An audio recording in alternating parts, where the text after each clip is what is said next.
of the Spanish food influences is a chorizo, and the chorizo has a primitive origin, and this is from the rural villages in Spain.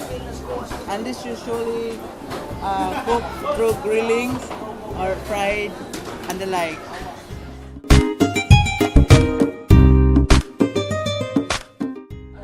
So here we are in our next stop, which is the Ayers Lechon. The word lechon is derived from the Spanish word leche, or milk, which refers to roasted suckling duck. Lechon is now a staple meal in fiestas, weddings, reunions, and other special occasions. No matter how small or big the gathering, lechon has brought family and friends closer together.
Specifically, as we can observe, is showcasing neoclassical Art Deco style inspired and deliberately realized by the architect designer named Jose Marcos Arellano, who also, by the way, constructed and designed DPI Library located across Magellan's Cross outside Santo Niño Shrine. In every city you go, their capital sites would not rarely go far away from the design of what we have with Cebu Capital site.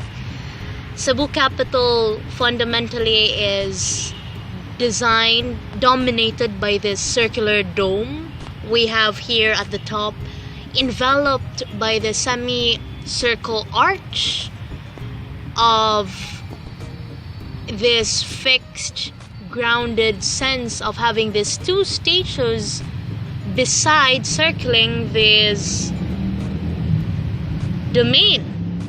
And as you can see, this structures we have here carries sorts of circles and shields wearing this glamorous robes around them, and I believe that this showcases glamour and the glamour of justice, in essence of what a capital mainly possesses, which is legislature of a certain city, a certain area, a certain domination of people living.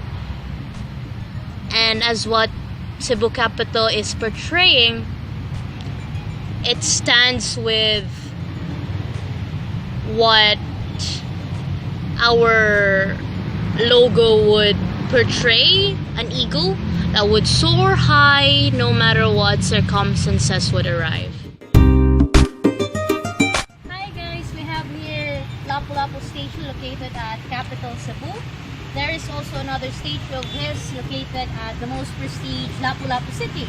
Lapu-Lapu statue is all over the place, especially here in Cebu, signifying that his history and legacy of the Philippines symbolizes the ferocity, courage, and the raw nationalism of the Filipino. At Plaza Independencia. It is the Spanish for Independence Square. It is also considered as the biggest historic park in Cebu City. The symbol of independence and freedom from all the conquerors that tried to take over the island of Cebu. Underwent a series of name changes from Plaza de Armas during Spanish rule until its present name to commemorate when the colonial masters left the Philippines. One of the very interesting sight to see is the 56-foot statue of Jose Gervasio Artigas, a soldier who fought for equality and democracy and later became Uruguay's national hero. Underground are Artigas' remains, which are guarded 24 hours a day. The Fort San Pedro, or the Forte de San Pedro in Spanish, is a military defense structure in Cebu. It was built by the Spaniards under the command of Miguel Lopez de Legazpi, the first governor of Captaincy General of the Philippines. The original fort, built right after the arrival of Legazpi and his expedition, was made out of wood. It was then replaced in the 17th century with a stone fort to repel Muslim raiders. Today's fort was built in 1738. It is the oldest triangular bastion fort in the country. It served as the embryo of the very first Spanish settlement in the Philippines. At the end of the 19th century, during the Philippine Revolution, the fort was attacked and taken by the Filipino revolutionaries who used it as a stronghold.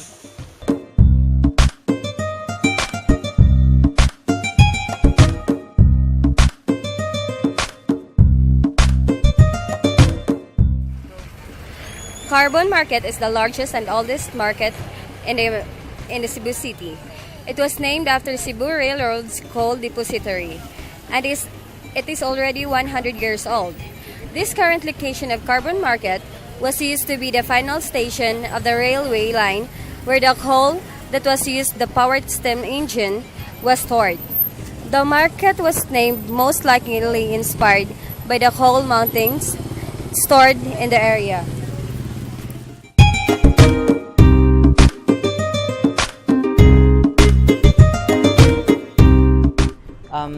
We are here in Parian, Cebu City, so we are in the plaza.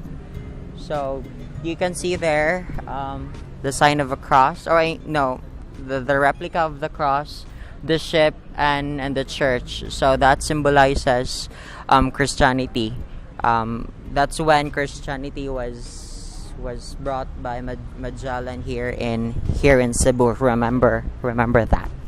So here in this spot, you will see Chinese people and Filipinos and also the Spaniards. That's when the barter and trading happened. So the reason why Parian, this is called Parian, this was derived from the word pari-pari, which means barter and trading between Spaniards and wealthy Chinese people. So that's the ship used by Magellan when they arrived here in the Philippines. And it was also said that the goal of the Spaniards to influence or to colonize Philippines is three. That's the three G's: God, glory, and gold. So they're here to spread Christianity. They're here to colonize the Philippines, and they're here also for victory, so that when they go back to Spain, they have something to share with the king that they colonized a country. So that is, point the camera there, please. That is Miguel Lopez de Legazpi. He is the chronicler of Magellan. So here he wrote everything what he witnessed during the voyage of Magellan. So next, the very important person in history, this is Magellan holding a telescope. So he has a telescope on his hand. That means that he is a traveler. He was the captain of the ship, and manages the voyage here in the Philippines. And he was also the one introduced Christianity. So behind this monument, you will see Lapu-Lapu and other Filipinos.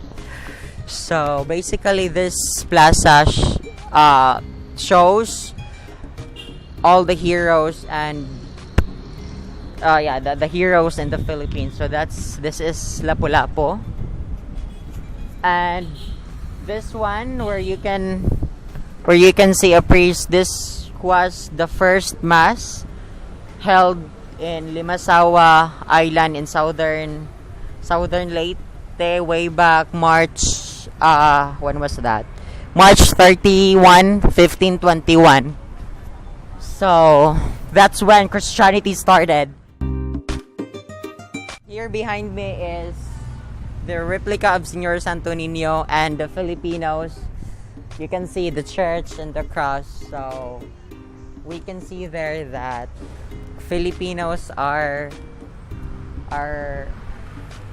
or they have already the religion. I think that's all I can share. And if you have like travel goals, if you are planning to visit Cebu, include on your list Parian, Cebu City as one of your tourist destination. Bye guys, that's all.